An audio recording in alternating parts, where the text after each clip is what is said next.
Baik adik-adik, hari ini kita masuk materi tentang penghijauan. Nah, kakak di sini mengambil materi penghijauan dari WWF. Ya, WWF ini adalah salah satu organisasi dunia yang memang concern di masalah flora dan fauna. Nah, penghijauan ini adalah salah satu dari upaya pelestarian lingkungan hidup. Kita akan ambil materi penghijauannya atau reboisasinya. Oke, kita masuk ke pendahuluan dulu. Jadi, sebelum kita membahas lebih jauh tentang penghijauan, kita harus tahu dulu bahwa Indonesia itu adalah salah satu negara yang sangat kaya dengan sumber daya alam hayati. Ada sekitar 30.000 jenis spesies tumbuhan yang ada di Nusantara. Dan hutan itu adalah salah satu bagian dari ekosistem darat yang merupakan kekayaan alam yang luar biasa bagi Indonesia. Dan dulu di Indonesia itu punya banyak sekali hutan gitu ya. Namun, seperti apakah kondisi hutan-hutan di Indonesia sekarang ini? Nah, kita lihat di sini. Hutan di Indonesia itu awalnya berjumlah 126,8 juta hektar dan saat ini sudah berkurang sebanyak 72%. Wow, banyak banget ya. Dan ini semuanya ulah manusia. Nah, sekarang Indonesia itu tinggal memiliki 35,5 juta hektar. Dan itu jauh banget ya. Nah, setiap tahun rata-rata itu berkurang 2,7 hektar. Jadi kalau misalnya kalian nanti menceritakan ke orang tua kalian tentang kondisi hutan Indonesia saat ini tuh seperti itu. Sehingga berdasarkan perhitungan, maka dalam 15 tahun lagi jika manusia tidak menghentikan kebiasaan buruknya, hutan di Indonesia itu tinggal kenangan atau tinggal sejarah. Nah, Indonesia itu masuk 3 besar di dunia sebagai negara penghancur hutan yang paling cepat. Setiap tahun itu sekitar 18 juta hektar hutan dihancurkan. Nah, jika keadaan ini itu tidak dikendalikan, maka pada akhir abad ke-20 hutan di dunia tinggal 1/4-nya. Menurut Dendro Surono, untuk menjaga keseimbangan alam dalam suatu wilayah, minimal 30% hutan yang ada itu harus dilestarikan gitu ya. Jadi biar keseimbangan alamnya seimbang. Oke. Kemudian ada beberapa kesepakatan yang dituangkan dalam beberapa program, salah satunya adalah REDD atau Reducing Emission from Deforestation and Degradation, yang tujuannya adalah memperluas cakupan kegiatan penurunan emisi, tidak hanya melalui pencegahan deforestasi itu adalah penurunan lahan hutan ya, tetapi juga penurunan kerusakannya gitu. Diharapkan negara tropis seperti Indonesia ini mampu melindungi hutannya untuk menyerap emisi karbon dari negara maju. Karena memang emisi karbon itu bisanya tereduksi gitu ya, atau terkurangi dengan adanya hutan, karena hutan itu paru-paru dunia. Hutan mampu mengikat karbon dioksida yang ada di alam gitu. Sebagai imbalannya, negara maju akan memberi dana dan teknologi kepada negara-negara berkembang yang memiliki iklim tropis seperti Indonesia gitu. Jadi kalau negara maju itu kan memang bukan tidak beriklim tropis ya. Kalau negara berkembang seperti di Indonesia, Malaysia itu kan memang negara-negara yang beriklim tropis dan berkembang. Jadi mereka ada take and give gitu, ada saling tolong menolongnya. Indonesia menyediakan hutan yang sangat banyak untuk kemudian mengikat karbon dioksida atau karbon yang memang dihasilkan oleh negara-negara maju seperti Singapura, Amerika dan yang lain sebagainya.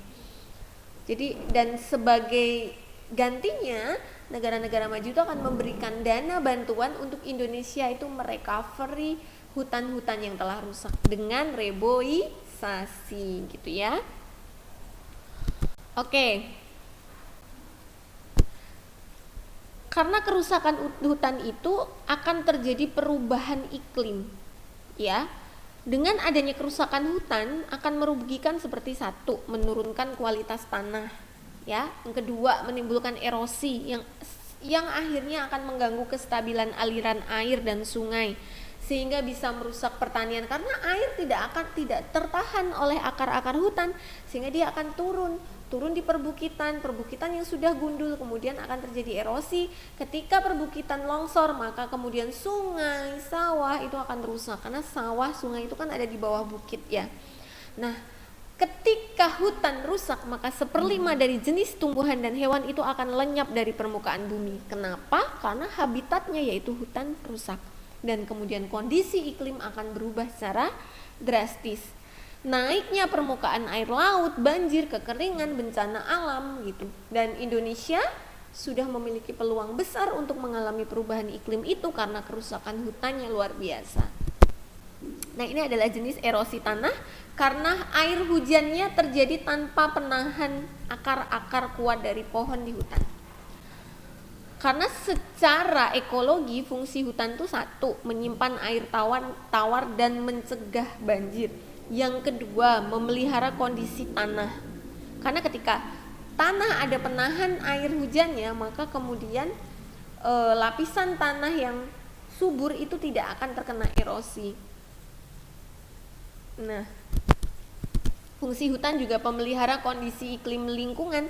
Karena kenapa? Karena yang seperti yang kakak bilang tadi, bahwa tumbuhan mampu menetralisir gas-gas di udara seperti karbon hasil dari pembakaran tidak sempurna, mungkin dari pabrik, kendaraan bermotor yang ada di negara-negara maju atau aktivitas manusia lainnya, yang kemudian akan diikat dan kemudian akan dijadikan bahan fotosintesis dan respirasi.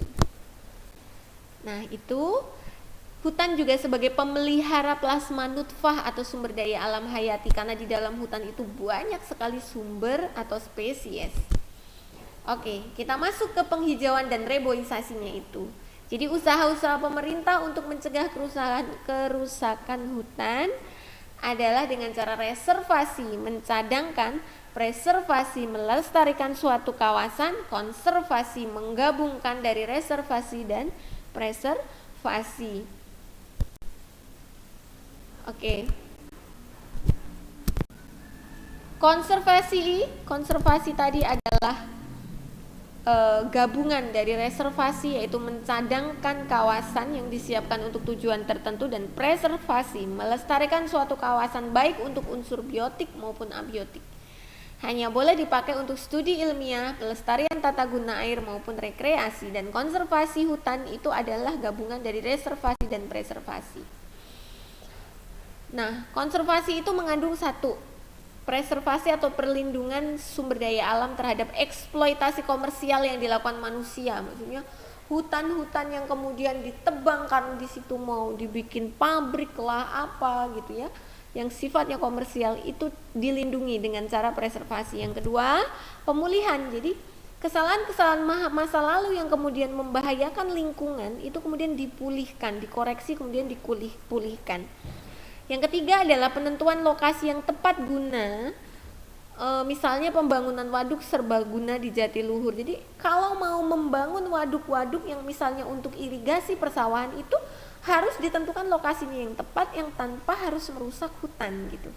Kemudian integrasi pengelolaan sumber daya alam supaya tidak boros, penggunaan seefisien mungkin bahan-bahan alam. Jadi jangan eksploitasi sumber daya alam itu yang berlebihan sehingga tidak menyisakan apapun gitu. Ya. Penggunaan kembali limbah. Nah, jadi recycling. Jadi kayak penggunaan kembali limbah, memproduksi kembali limbah, sehingga kita tidak banyak menggunakan dari sampah organik ya, sehingga kita tidak banyak menggunakan hasil-hasil hutan seperti kayu dan yang lain sebagainya untuk kemudian membuat hiasan gitu. Nah, reboisasi di luar ya seperti ini. Reboisasi akan berhasil jika satu, perencanaannya matang, kedua, pemilihan jenis tanaman yang tetap sesuai kondisi tanah, yang ketiga, pemeliharaan dan perlindungan terhadap tunas-tunas reboisasi. Jadi jangan sampai ditanam kemudian cuman dibiarkan aja gitu, dirusak hewan, dirusak tumbuhan. Jadi setelah direncanakan matang, pemilihan jenis tanamannya yang sesuai dengan daerahnya gitu atau lahannya, kemudian setelah itu semua ditanam, terus kemudian harusnya dipelihara gitu. Itu ya.